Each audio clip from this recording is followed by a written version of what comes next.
aerospace and defense manufacturing, machines and automation, additive manufacturing, smart manufacturing, the global manufacturing economy. Welcome to Advanced Manufacturing Now, the podcast for manufacturing professionals, powered by SME. From the design screen to the shop floor to final assembly, we drive the conversation about making manufacturing smarter by connecting people who are passionate about manufacturing. Visit us at sme.org. Today's episode is sponsored by our guest. Hello, and welcome to Advanced Manufacturing, the podcast for manufacturing professionals. I'm your host, Bruce Morey, Senior Technical Editor for Manufacturing Engineering Magazine. Today, we discuss with Kevin Rohrbach, Head of North America for Zehnder Clean Air Solutions, strategies to manage welding, smoke, and fumes in your manufacturing facility. Welcome to the show, Kevin. Hi, Bruce. Thanks for having me on. I really appreciate it. You know, this is a very interesting topic and one that probably demands a lot more attention. There's a lot of issues around welding smoke, and there's a lot of welding that goes on in manufacturing facilities, isn't there? Yeah, absolutely. And it's not always just that you have a welder in a separate room where he or she's completely isolated from the rest of the plant. A lot of times, the plant floor is doing a variety of different activities.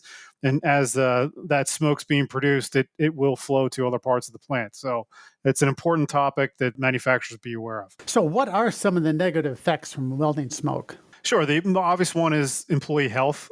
As the metal reaches a boiling point, it starts to release smoke and gases and basically particulate that goes into the air. And that can easily be breathed in by the employee and absorbed into their body, which has a lot of negative health effects, and also can lead to, just overall poor air quality in the plant. I open up by talking about that most plant floors are not isolating their welders, so that smoke will migrate to other parts of the plant. We typically see when we walk into a plant that kind of hazy, smoky look in the rafters by the lights, and it can overall just lead to a dirty environment. And you think about if you're an employee, do you want to work in that environment? And employers have to be concerned about trying to retain their employees and protecting them. And then finally, which is kind of an even more hidden one, is that it can be a pretty large strain on the HVAC system. Essentially, most HVAC systems are pulling air through a system through filters. And as those filters clog with airborne particulate, it's going to cause a strain on the motors and the fans of that system and deliver a less desirable result. So there's a lot of bad things that this smoke and haze can cause. That's interesting because, one of the things that SME has been talking about is the fact that manufacturing is no longer dull, dirty, and dangerous, even though people think of it that way. And you're saying, well, it could be if you're not careful about controlling welding smoke. It could be at least dirty anyway. Well, and the other part of it too is it's not always just the smoke that you see. What you need to be concerned about it's really airborne particulates. So smoke is made up of many different size particles that are floating around in the air. And it's really the unseen particles that you need to be concerned about, because those tend to be your smaller particles. And those are the particles that are going to begin to absorb in the body. OSHA tends to be mostly concerned about particles that are anywhere between 5 microns and below in size. And the reason is those are the size particles that begin to go in through your nose and get into your lungs and be absorbed into the bloodstream. So it's not always what you see, it's what you don't see.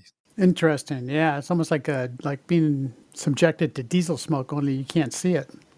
Exactly. And the comment that, yes, I would say overall manufacturing has done a much better job over the years of improving that image of, that dank, the dirty, dark basement type environment. But at the same time, though, if you walk into a plant and it's full of smoke, it can be discouraging to the employee as a work environment. So there's lots of things employers should be worried about this. And you just mentioned this in passing, which is the OSHA regulations. Is there something in more detail they need to worry about when it comes to OSHA as well as anything else? Yeah, I mean, like we talked about before, it's kind of the unseen danger with the particle size that are really 5 micron and below that are getting beyond your nose and your mouth and into your lungs. So OSHA tends to focus more on the particle size that are about 2.5 microns and below, because again, you're talking about particles that are getting absorbed in the bloodstream. And they will tend to have very strict limits on the amount of exposure that employees are going to be allowed to be exposed to, and that can lead to some enforcement action, including up to fines, which can directly hit your bottom line. But at the end of the day, Bruce, the truth of the matter is it's the right thing to do. I mean, you want to take care of your employees. You want to make sure that they're happy and productive, because studies have shown that there's a lot of upfront cost in trying to attract and train employees. OSHA violations or injuries can lead to increase in insurance premiums. In addition to being the right thing to do financially, it makes a whole lot of sense to have stringent safety programs and also try and reduce smoke and dust levels to protect your employees. The other part of it too is from a retention side. The U.S. Bureau of Labor Statistics is reporting that there's going to be a need for welders that is expected to grow by over 26%. So, and you couple that with, you see a large increase in the oil and gas industry, with the Marcellus Shale and other areas of the United States. So, there's a lot of welding jobs that are out there that are going unfulfilled. So, as an employer, you want to make sure you're doing everything you can to attract and keep employees. And it doesn't always mean the hourly rate or the salary you pay. There's other non-tangible things that go into that, like work environment and how the employer looks out for the employee. So, and some of the other things that can be a problem is that smoke, airborne particulate, can lead to an increase in equipment maintenance. You think about it, anything that has oil or lubrication, if that lubricant gets contaminated with dirt or dust, it can lead to breakdowns in the machinery. And that can get costly, because anytime you're not producing, you're losing money. And then the other thing I would just add is that, poor product quality. You have finished goods that are going out the door, and typically before that happens, they're sitting in a staging area in your warehouse, whether it's on racking in the corner. And if that dust or smoke is moving about, it's going to settle, and it will settle on your finished goods and can cause problems for you down the road with complaints from your customers, which are the lifeblood of any business. Yeah, interesting. So to sum up there, it's more than just people. It's also like you just said, the monetary damages from increased equipment maintenance and possibly even poor product quality. That's really dollars that we're talking about, right? It goes right to the bottom line. Yeah. Can we talk in a little detail about some of the health risks from welding? I remember when I was in the Navy, there was a fellow that was welding, I think with TIG or possibly MIG, some galvanized metal, which he wasn't aware of. And he ended up going to the hospital for a while. Fortunately, he was okay, but he breathed in some of that dangerous galvanized metal stuff, and it was a real problem. But there's also long-term damage as well that can come from chronic exposure. Yeah, I mean, some of the most common contaminants that are released in the air are manganese, formaldehyde, nickel oxide, and carbon dioxide. And these are dangerous chemicals. And, long-term effects, you can, damage your lungs. It can actually lead to stomach ulcers, kidney damage. And also, there's been some studies out there that it also has an effect on your nervous system and can lead to increased risk of Parkinson's disease, among other various types of cancer. So it's very important that all welders are wearing proper PPE to protect themselves. But also, again, employers have to think about the other employees that are operating in the plant that are exposed to this. They're just you just don't think of it because they're maybe further away than you may realize. And it's that hidden, unseen particulate that's floating around the air that they're able to breathe in and cause that damage. Well, that brings up a good point, because I've done a lot of stories on automated welding. People putting welding heads on robots, and that might help mitigate the risk directly to a welder, but it doesn't mitigate the risk from people nearby. Let's say a welding is on a cobot, that there's still somebody breathing smoke, right? Well, I mean, smoke is smoke. So whether it's being produced by a robot or a human, it's still being released in the air and can be breathed in. And there's actually kind of two types of smoke that we look at. There's kind of the dry smoke that is more gaseous in nature, and then there's more of a wet smoke that can be derived from when you're using lubricants or oils as part of a cutting process. And that you can see, you'll see it kind of sticking to the ceiling tiles. You'll see it all over the floor, where you even get more kind of a slip trip increase risk there. So there's other kinds of smoke that are out there than just welding smoke. But back to your point, the truth of the matter is smoke is smoke. So if it's being produced, whether it's a robot or a human, it's still dangerous to other humans. and there's other humans nearby. So let's talk about some of the general strategies that companies can take to deal with this.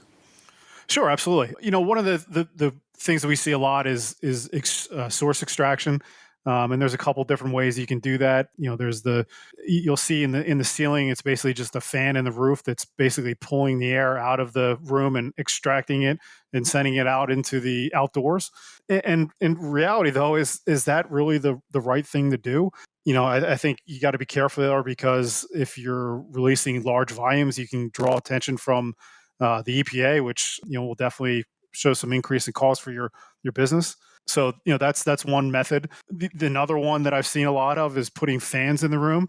Fans do a great job of moving the air, but they have no way of removing the particulate that's causing that kind of haze or smoke that's floating around in the room. So you're really not addressing the problem. The other method, which obviously we're a proponent of, is air cleaners, and that's individualized units placed strategically throughout the room that use a filtration system to remove the particulate and then return clean air back to the room. So it essentially acts like a vacuum cleaner. So there's really three ways. Let me see if I can sum up. One is you can extract, in other words, build like a chimney, right, and send the smoke out into the world, which is just transferring it from one place to another. You can put in a fan, which reduces locally the amount of particulate that's in the air locally, but it just kind of smushes it all around in your plant and doesn't really remove it. And then the third one is to actually take it out of the air with a filter. Did I get that right? That's a good summary. Absolutely. All right. Well, so what is unique about Zehnder Clean Air Solutions that our listeners need to know about? Sure. It's really three key components that I think that really sets us apart from different manufacturers of what I would call dust control or airborne particulate control systems. And the first part is, the modularity of our units. Unlike competitors that will put a large kind of power plant on the side of the building and then they'll run a long piece of or yards of ductwork through the building, our units are individual units that basically you place them as close as possible to the dust source. And then what we want to do is position them around the room to kind of create like a jet stream, so that once this airborne particulate is produced, it's caught in that jet stream and is able to be attracted to one of the units and filtered out. Why is that important? So first of all, it's an easy installation. So you don't have to worry about engaging with an engineer or doing a major modification to your building. It allows us to get as close as possible to the source. And it also, we're able to install in a variety of different ways to keep out of the way of your operation. So, we can install them on the ground, on walls. We can hang them from the ceiling. We can hang them from cranes. Most important thing is we don't want to be in the way of your operation. And I'd say the biggest part of that whole modularity of the units and not having a major modification of the building is that it doesn't tie you to us. If you buy a piece of equipment that you have to run ductwork into your building, if that system doesn't work for you, you're going to be stuck with it because you've made a major investment and a major change in your building. The second part would be, our filters. We have a patented filter called the Flimmer filter, which does a very good job with dry smoke. And the key thing with the Flimmer is that it's able to absorb a very high volume of dust before the pressure drops on the unit, or essentially the air that's flowing through it starts to be restricted. So that basically drives cost out of the system because we can keep it in there for a long time without having to change it. And most importantly, what we talked about is that hidden kind of danger you see or don't see in the plant. And you have to have filters that can deal with those small particles, and we have those available. So let's talk about the business part of it then. Yeah. You must have, for instance, a way of providing this in a unique business way. Absolutely. And that's, we go to business with a service agreement model. So most importantly, it's not a capital expense. So we're not here or looking to sell units. We kind of bundle everything into one monthly fee that includes manufacturing the units, installing them, changing the filters, the cost of the filter themselves, and any needed maintenance on those units. So it's important because, again, you can avoid that capital expense program that you typically have to go through. But most importantly, what it does is it puts all the pressure on Zehnder Clean Air Solutions to deliver the result that you're looking for, or you can cancel and I have to take my ball and go home. So it really puts pressure on me as part of Zehnder to make sure year over year, month over month, that I'm continually providing the clean air. And because our units are easy to install, that makes them easy to uninstall. So again, more pressure on me to make sure I'm delivering the result to you at a low monthly fee with not a really a long-term investment. So this is very interesting. One of the service contracts or business arrangements like this are becoming very popular, even in robotics. They're often called as a service. So what you're providing is clean air as a service. Is that a good way of saying it?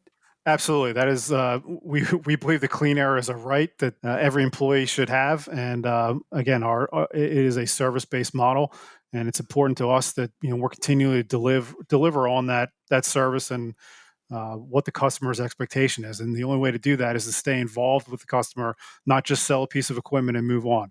We want to help. We want to be there. We want to learn about your business. We also want to see when things change and be able to make adjustments. And that's all part of that service model that we offer. Interesting. Now, do you have different sizes of your units so that you can handle, like, say, a very large building or a very small building? Yeah, absolutely. So we offer 3 different size units, and basically it's kind of a small, medium, and large. And you're exactly right. It's the deal with the different sized buildings that we run into, but also more importantly, again, a lot of manufacturing floor space is a premium. So we want to make sure we're out of the way, and again, be able to hang from the ceiling or a wall or a crane and stay out of your way is critical, and we're able to deliver that with that modularity that we talked about. All right, very interesting. Is there anything else you think that my listeners need to know about? No, just I think that we're looking to connect with anyone who has an issue with airborne particulate, whether it's dust, smoke, whatever it is. We can help with that, and they should check us out on our website, and that's www.zehnder-cleanairsolutions.com. There's a lot of great content there, some customer testimonials.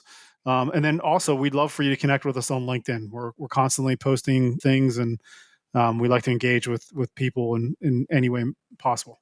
Yeah, that's a nice professional way to connect with people. I'm on LinkedIn myself. Well, thanks so much for coming on the show, Kevin. Thanks, Bruce. I really enjoyed our time together. Great.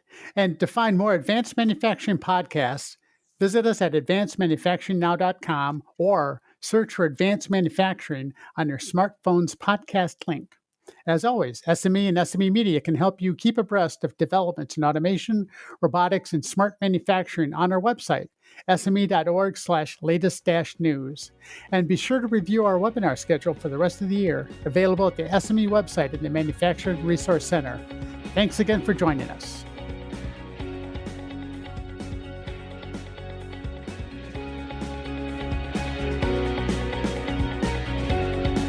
Thank you for listening to this episode of Advanced Manufacturing Now. If you liked what you heard, feel free to share the show and head over to iTunes, where you can write a review and subscribe to keep up with future episodes. Don't forget, you can join the conversation and learn more at advancedmanufacturing.org.